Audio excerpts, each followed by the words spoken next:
Hey everyone, it's Jessica and I'm the YouTuber behind Peace Love Books, and today I'm here with how to get out of a reading slump. The dreaded reading slump. Now, I don't have these that often, but when I do, they fall under two categories that I'm going to name. It's not you, it's me. And it's not me, it's you. The first one, if it's not you, it's me, is when I'm reading a book and I can't get into it because it's my fault. I'm a pretty fast reader, and so I don't spend too much time on a book. If I'm reading a book for over a week, I am feeling so slumpy, so not motivated to read, and I'm just like, I can't get into this book. And now, to me, that feels like I'm in a reading slump. And to get out of this, the problem is me. That often happens when I am swamped with work, when I am swamped with other obligations, and I don't have a lot of time to read, and I feel like I'm just stuck and can't get on with my reading life. And so for this, I have a couple tips on how to get out of the reading slump when it's your fault. The first tip is to set aside a specific amount of time to read. Typically, on a typical work day for me, I am an English teacher full-time during the day, and then a YouTuber by night, and I make sure to leave myself at least 45 minutes in the evening to read. I will head upstairs at 9 o'clock at night, do my nighttime routine, wash my face, brush my teeth, all that, and I try to get in bed by 9:15 or 9:20. So I leave about 40 to 45 minutes of my night to give a solid amount of time to read. This lets me get into the book I'm reading, give time to myself to read, and I can typically get through a book in about 4 or 5 days by just reading that time at night. So by carving out a specific time to read and dedicate to reading will help you get invested into a book and not feel like you just can't get into that book because you're not having any time to read. Another way I recently actually learned of helping myself out when it's my issue of being in a reading slump is downloading the audiobook. I recently started binging the end books of the Black Dagger Brotherhood series. Those books are over 600 pages long. And I feel like I am trudging through them when I'm really reading them in a normal amount of time. It's just by the time I finished one of those books, I typically would have finished 2 books. So I feel so slumpy and just like slow in my reading that when I downloaded the audiobooks, I could listen to a book while I was sewing, while I was walking my dogs, while I was doing laundry, and I felt like I was getting through books so much faster, and it kind of like inspired me to pick up my book after listening to it, or just continue listening while I do things and really want to engage in the book I was reading. So listening to an audio and getting reading done that way will help you gain that momentum if you're in a reading slump. The last one I have for this is just kind of tricking myself into feeling like I'm reading more by picking up a short book. So if I'm currently in the middle of a really long book and I'm just like, I am just not reading and I'm just so annoyed with myself, I will try to pick up a shorter book that's maybe 200 pages.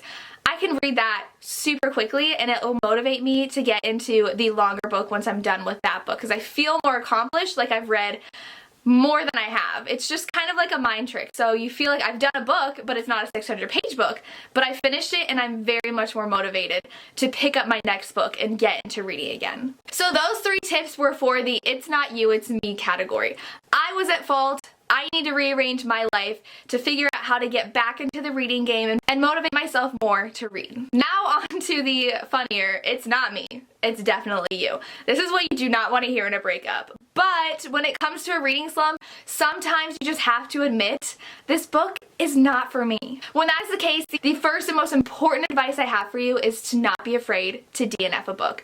I used to be so adamant that I had to finish every book I started. I felt like I invested 100 pages. I have to finish this because I have to be able to mark it down as read or else that time is wasted and I can't say I've read that book and I just get all like in my head about it. Now that I have discovered the power of just not finishing a book, I'm 100 pages in, I just don't want to pick it up. It's taking me forever to read. I've been reading it for over a week. For me, that's a long time to read a book. I'll just set it aside and just call it a day. Pick up a new book.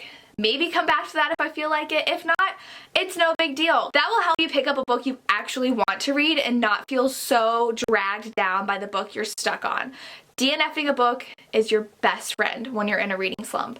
Now, it may get excessive, so rethink what you're picking up if you DNF book after book after book, which goes into my next point. If you're in a reading slump and you don't care about any book you've picked up, you've DNF'd 3 books in a row, pick up an old favorite.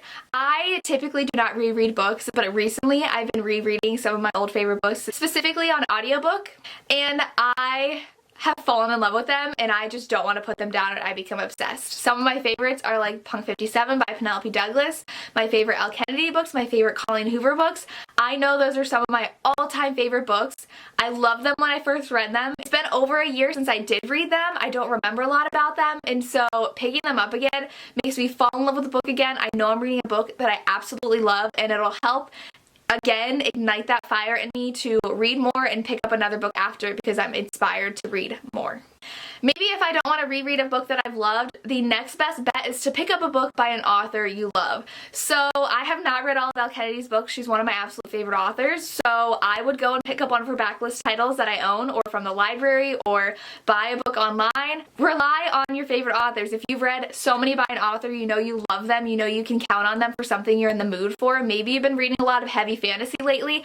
Pick up a romantic comedy. Check out the author you know will give you a fabulous romantic comedy. R.S. Gray, you can just fly through one of her books. They're funny, and I know I can count on her to get just a light, fluffy read that's not going to bring me down, that I can just mindlessly read and just have fun with. Maybe you aren't able to click with the book because they're too light and fluffy. Then pick up a series or an author you know that you'll love. Like maybe a Sarah J Maas book. You're not finished with her series, pick up the next one you have. I've only read the first book in the Throne of Glass series, so I know if I've had enough fluffy romances right now and I really want something I can just dive into and give my full attention to, I'll pick up one of her books.